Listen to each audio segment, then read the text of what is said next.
Ben, you were telling us about Jack Benny and his writers. I guess you were able to eavesdrop on a lot of their goings on. Tell us something about how they worked. Well, we would start doing the show and we'd hear two writers laughing. We knew they built that joke. And it was interesting from point of view of not working in the industry like that, to see the reaction of the writers.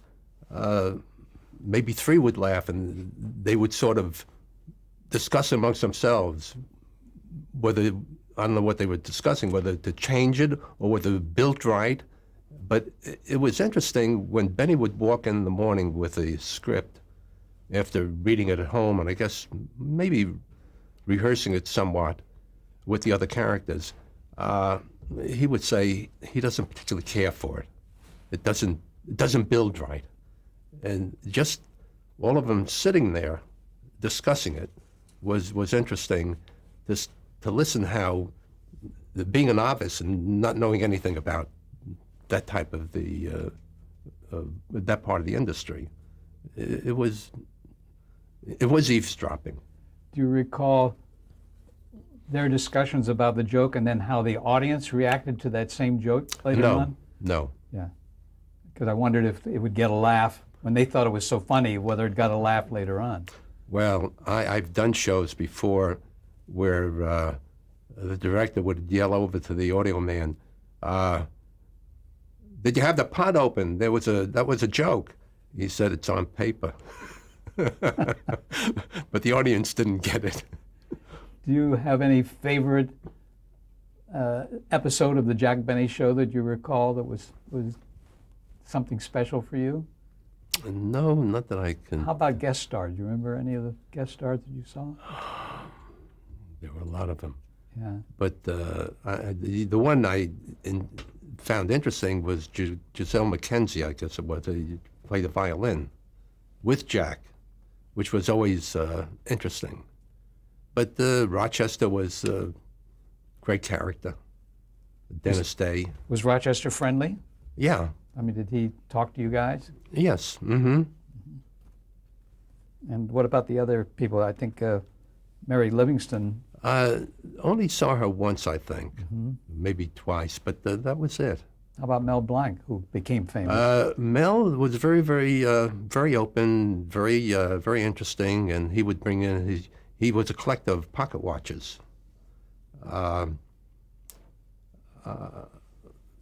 Most of them made in Europe, and they had expensive pocket watches had a double back, and you'd open one back and there would be a scene of some kind animated in the second back, and I'll discuss it with you later. Oh, the kind of scenes that were depicted. Okay. Yes, but he was very, very nice, very open. And of course, Mel Blanc became very successful doing voiceovers for many shows. Oh yes. Yeah. Did Benny himself have any aversion to television, or did he make the transition okay? I at the beginning I have no idea, but all I know is that the studio at Studio 33 at TV City and 31 were designed because of what Benny was looking for. He was looking for a regular theatrical stage with the audience in the pit, so he could play to them. Eventually, Studio 31, the audience portion was filled in because of all the dramatic shows we were doing. But the one that Benny worked in, 33, is the same one that Skelton worked in and Burnett worked in. It still exists today. That's what Price is Right is being done today. So it remains about the same as it was Yes. in your day, Yes. except for some of the equipment is a little more modern. Let's talk about the Burns and Allen show, because you worked on that on a steady basis, didn't you? I only did two of those Oh, you before they did went too. to film. Okay. And do you have any anecdotes to tell us about that? Not really, just Yeah. that George was very, very friendly and Gracie was very, very shy. When she finished her part of the rehearsal, she disappeared. Very seldom stayed on stage. Hardly, I don't think her ever seeing her on stage. After her portion was done. Now, some of the other shows you did there, I have in the research, Life with Luigi. Yes. The cameraman on Benny and one show of his life with Luigi became TD, and I took his place and became a cameraman on that particular show and stayed with the TD. The cameraman who became TD was a TD on that particular show, and I became a cameraman on that crew. Tell our viewers here what TD stands for. Technical director.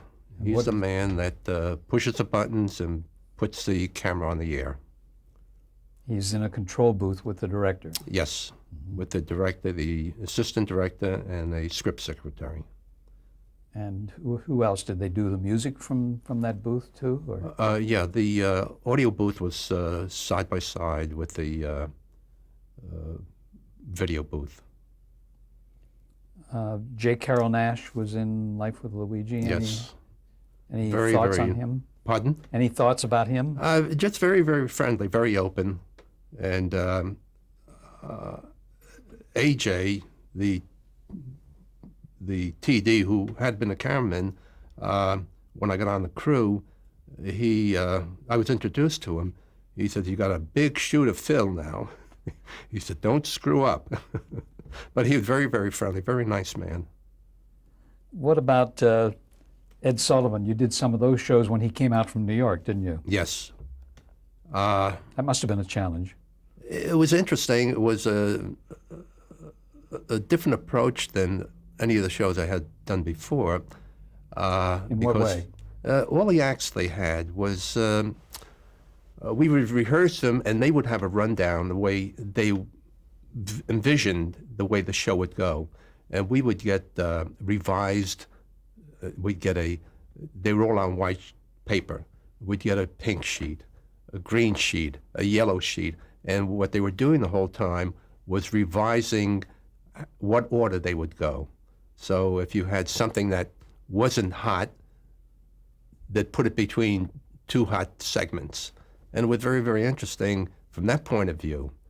But Ed was up there the whole time rehearsing, and Ed was Ed. If anybody has, gone to the Museum of Television and watched some of the old shows, very, very interesting. And it was originally called Toast of the Town, I believe. Yes. And then the Ed Sullivan Show. Did you see him at any time eliminate any of the acts from the show? No. For any reason? No, just changing the order was the big thing of getting the show that it doesn't slow down, where you had two segments that they felt were a little slow compared to others that they had. Did they have cue cards in those days? Did Ed use cue cards? I don't remember whether Ed used cue cards. All I know is that a fellow by the name of Eddie Murphy was his stage manager. And Eddie used to take him by the hand and put him on his mark and pray that he wouldn't walk over to the talent, which is what they didn't want. They wanted it was so timed, it was very, very tight. They wanted the segment to finish on time. And a lot of times Ed was so impressed with what went on, he'd walk to the talent and talk to them. So there was no room to stretch. And that's one thing that Ed's job was, get him on that spot and try to keep Ed there. What kind of feeling did you get from him? What kind of a person was he?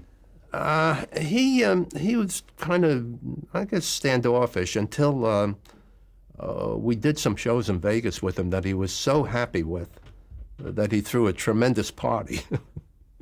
And he was friendlier after that. Did you get to go to the party?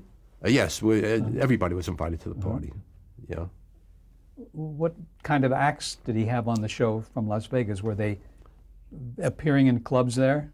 Yes. He would use a lot of the acts that were there. In fact, we would rehearse Sunday morning, and they were very, very nervous because there was a Hawaiian group that didn't show up. They were supposed to be there maybe 10:30 for rehearsal.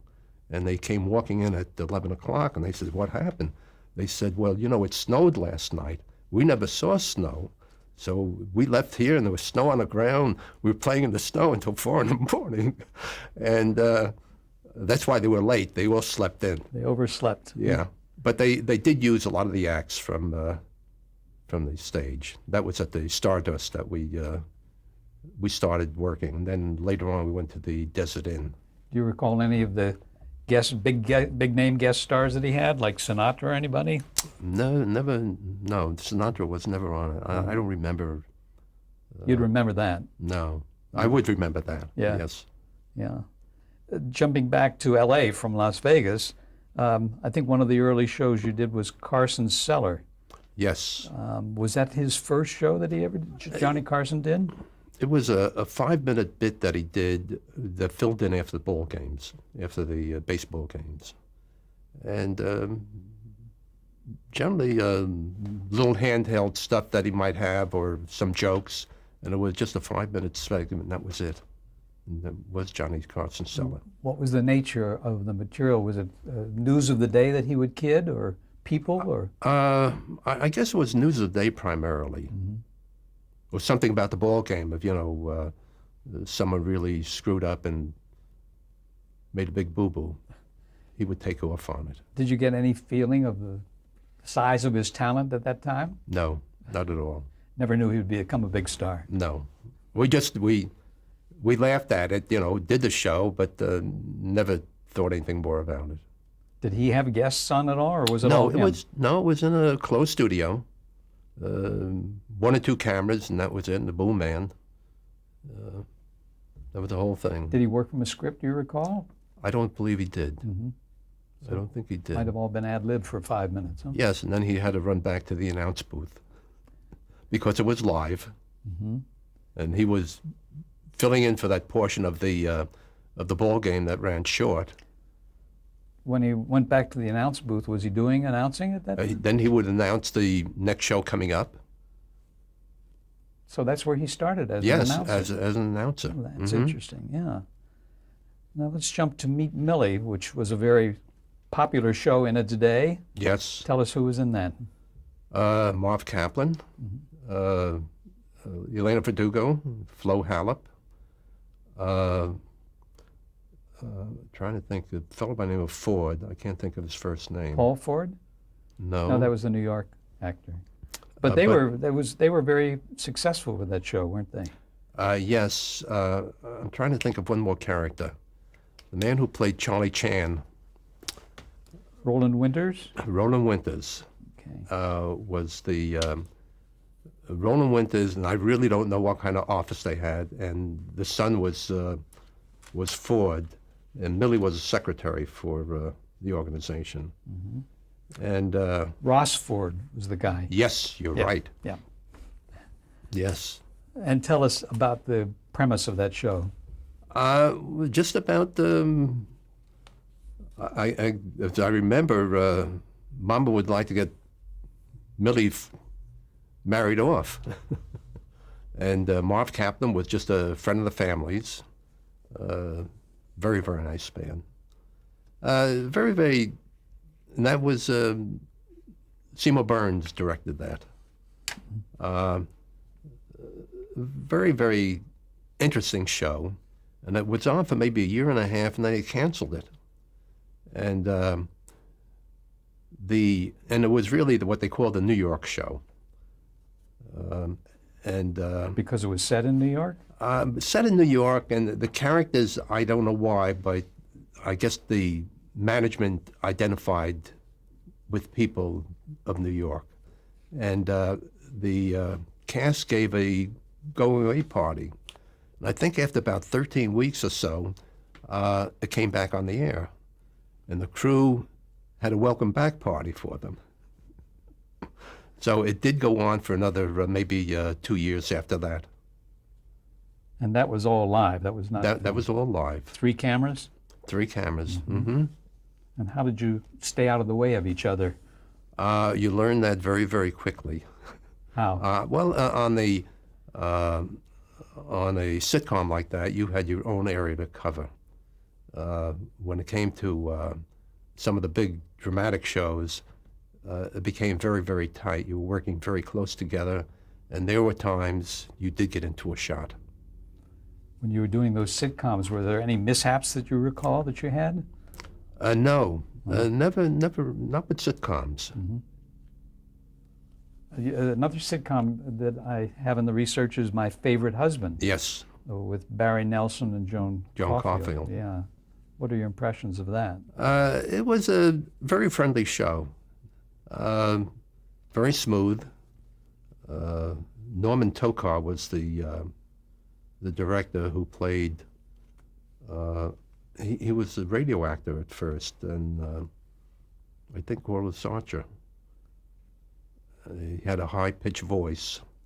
Anyway, ran very, very smoothly, and the only panic on that was the dressing rooms and the makeup rooms were downstairs on the first floor. We were on the second floor, and there was one occasion where the cast didn't show up, and we had about 2 minutes of air to go to air. And Norman Tokar said, yelling, "Where is everybody?" And I don't remember how many people were up there. And he said, "Okay, let's change all the shots." And he gave us a rundown of what we should do. And just maybe 10 seconds before air, they came on stage, panting. They were stuck in the elevator. So he said, "Cancel everything, let's go." And the show went on like nothing ever happened. I think a man by the name of Bob Sweeney was also on that. Bob was on it, yes. He was a very talented guy. Very, very, yes. I think he had his own show later on. Later on. Yeah. And then he became a director. Yes. And on that show, we did we did the commercials live on stage. And the one that was so hazardous, we did a silverware commercial where we have to duck into like a silk tent with our lenses so we don't get the reflection on the silverware. So it was touch and go all the time. We begged them, get rid of those commercials, but they wouldn't listen to us. And wasn't the usual trick to spray down something that was too Yes, bright? they did spray it down, but there were other difficulties with containers that were round, so they lit them outside of a silk tent. Was there any kind of filter that you could have put on the lenses? Didn't have time for anything like that You didn't. because one camera would break to do the commercial, the middle camera would take over, and this third camera would do a commercial on the other side. So you had one camera finishing the segment of the show while the two other cameras were doing the commercial. Do you remember any other commercial advertisers on the show, on that show, or any other show you did? Yes, we did. I think it's on Life with Luigi. We did Maxwell House Coffee. And was there somebody doing a stand-up pitch? It was George Fenneman, who worked with Groucho later on. Mm-hmm. Yeah, he was the one making coffee and talking about it. Would you just stay on one camera for that commercial, or did they break it up? It depended on how big the commercial was. Generally, it was a one-camera thing that you would be relieved, get to the commercial, and stay there. And unless there was a container or something that was going to be held up, and if it was held up by the talent, you would dolly into it. And it would be a tag of the commercial, and then go to black and go back to the show. And did they memorize what commercial copy they had to say? Yes, and no cue cards. Mm-hmm. And did they fluff? I don't remember if they did. Yeah. I just wondered if you had to stop and start over again. Well, you couldn't start. No, this was. That's right, you couldn't. You make a boo-boo, it's yours. What about Climax, which was that your first dramatic show that you did? Yes. And how was that different from the other things that you'd been doing? It was faster and hazardous. And more stressful? Yes. You would wind up with perspiration running down your back. a lot of sets, a lot of heat. And the very first show we did was with the Dick Powell, and it was a whodunit type thing. And the scene opens that there's a corpse laying at. There were 2 steps going up to part of the living room, I guess.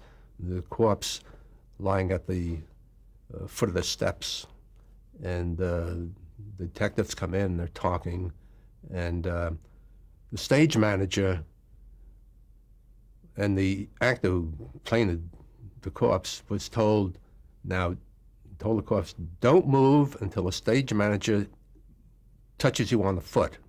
The camera dollies in, and the fellow was so impatient, he got up on camera and he crept out. So he crept out of the scene while the camera didn't finish the dolly shot. So that was the first climax show, and I don't think that actor ever came back. And then it went out to all of America, right? Then New York saw it immediately, and their phones rang. I assume pretty fast after that. Yeah. Let's talk about some of the directors you worked with on Climax. John Frankenheimer was one of them. Yes, and alternated with Alan Reisner. Mm-hmm. Were they pretty level-headed, or did the stress get to them? No, they pretty cool, but they had different approaches. Like what? Frankenheimer was more of a camera director at that time, and Reisner, we would have to corner him sometime. He was so involved with the actors. We'd say, Alan, that shot doesn't work. He said, I'm busy. And we'd have to nail him to the wall in order to corner him and tell him, let's change him. We already knew what we wanted to see, or what he wanted to see, and we knew how to get it without what he, first planned. So their approach was altogether different. Whereas John was, great when it came to cameras. Very, very interesting. He was looking for a prettier picture too, wasn't he? Prettier picture, more interesting picture, yeah. Do you recall any specific show there that you did on Climax that was memorable? Gosh, it's been a long time ago. Yeah. What about, well, tell me this, what about you're having to adjust to the technique of doing a dramatic show? How was that different from the sitcom? You had to be more aware of the camera next to you. And you had to watch everything. You had generally 4 cameras on the set. With the sitcom, you're working zone defense, more or less. So, you just look over your shoulder and you see where the other guy's working from or where he is. You could see what lens he was on if you had to match a shot. You'd judge the distance from the actor to the camera and see the lens, and you'd match what he was doing if they called for matching close-ups. On the dramatic shows, it just didn't work that way. You had to be more aware of everything that's going on the set.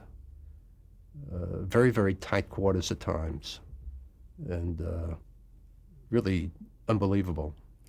Let's talk about your working schedule on a dramatic show. Would they rehearse on their own before they came into the studio? Yes, they would rehearse generally 3 days in the rehearsal hall without scenery, but with props. So when they did go to the stage, it was something new for them. The first time they saw the set. And all they had in the rehearsal hall were tape marks on the floor and chairs.